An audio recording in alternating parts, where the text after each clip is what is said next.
heard or said those dreadful words, I need space. But what does that mean in a marriage? Does it mean that your marriage is over? Let's try our best to unpack this subject a little bit. What's good, my wonderful people? Welcome back to the channel. Tasha here. And today we are talking about giving your spouse space. We all need space at some point in our life or our relationship.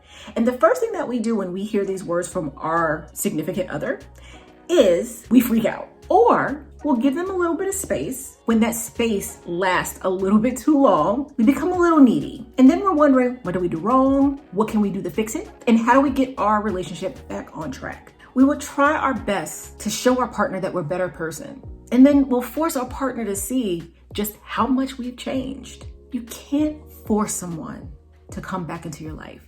Even if you do and you succeed, I can almost guarantee that they won't stay. When you force someone to be where they don't want to be, they're going to start feeling resentment. And then you can end up losing that person for good. You have to be genuine in really wanting to give your partner space. If they tell you that they need space, give them space. I understand that sometimes when we get married, we feel like a person shouldn't need space.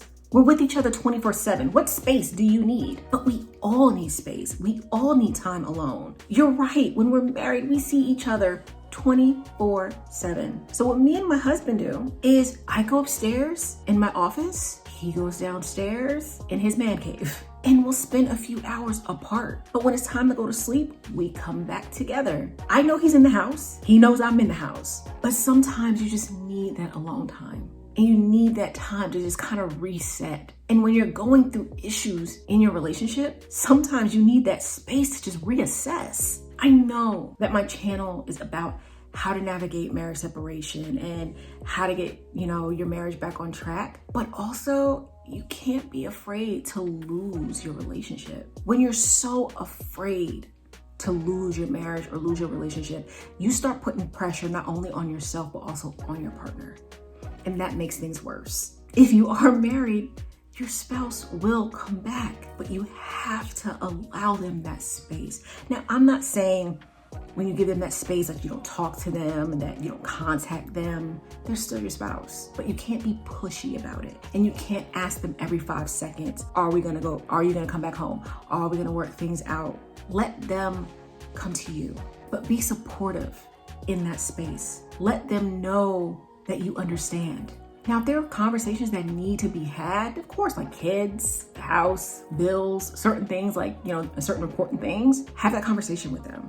Talk to them about those things. But don't ask them, so have you figured things out yet? When are we going to talk about our marriage? When are we going to talk about this? When are we going to talk about that? Don't stress them out, because all you're doing is not only stressing them out, but you're stressing yourself out. It's going to be hard, I know.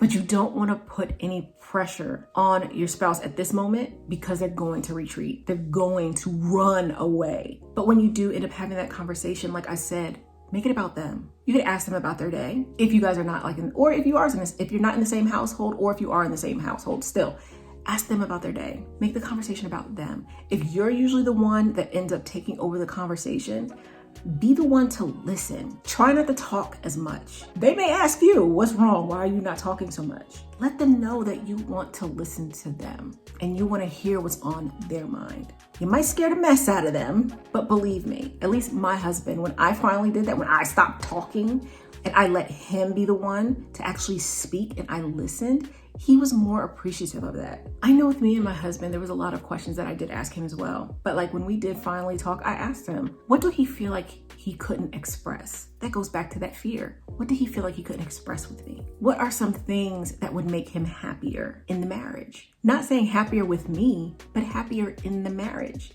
And I also asked him, why do he feel like we're at the point that we are at now? And he gave me some very hard pills to swallow. And you're going to want to defend yourself depending on the conversation that you two have. You're going to want to defend yourself. You're going to want to say, well, you did this. Don't let your spouse speak. My husband's not a real talkative guy. He'll talk when he wants to, but he's not real expressive. So when he decided to really express how he felt, and really express what he felt was going wrong, I made sure that I listened. And I mean truly listened. I tried not to get defensive. I tried not to get riled up. Sometimes it didn't always work, of course, but when you're used to always shouting back and defending yourself, try your best not to. I just wanted my husband to feel like he was really being heard and that I was really listening to him. And when he was done, I went and worked on those things. And I didn't do it for him, I did it for me. Because some things that I did have issues with that was causing the issues in my marriage was stuff that I truly needed to work on. And the funny thing is, I knew I needed to work on those things, but it took my marriage almost ending for me to finally try and work on those things. And I honestly had to be okay with the fact that even if I do try to fix these things, I could still lose my marriage. My husband could still decide to walk away.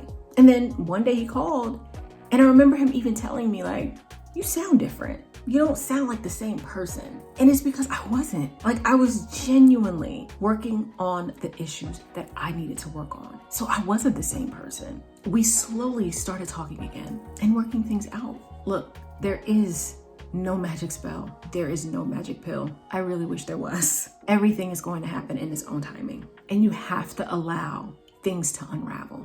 If you push too much, your partner is probably going to get overwhelmed and leave. If you push too little, your partner's probably going to start feeling like you don't care. You have to know the right time to push and the right time not to. And if you've been with your spouse for some years, you should know that. You should know your spouse better than anybody. We know the right buttons to push, whether that's good buttons or bad buttons. And you just have to find that sweet spot where you focus on them and not you. Sometimes we can get so selfish in our own relationships.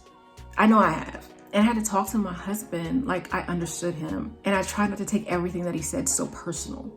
Believe me, I'm still a work in progress. We've been together way over 10 years now, but I'm still a work in progress. We're almost at 20 years and we're still working on our marriage. But one thing I can tell you is we are way ahead of where we used to be.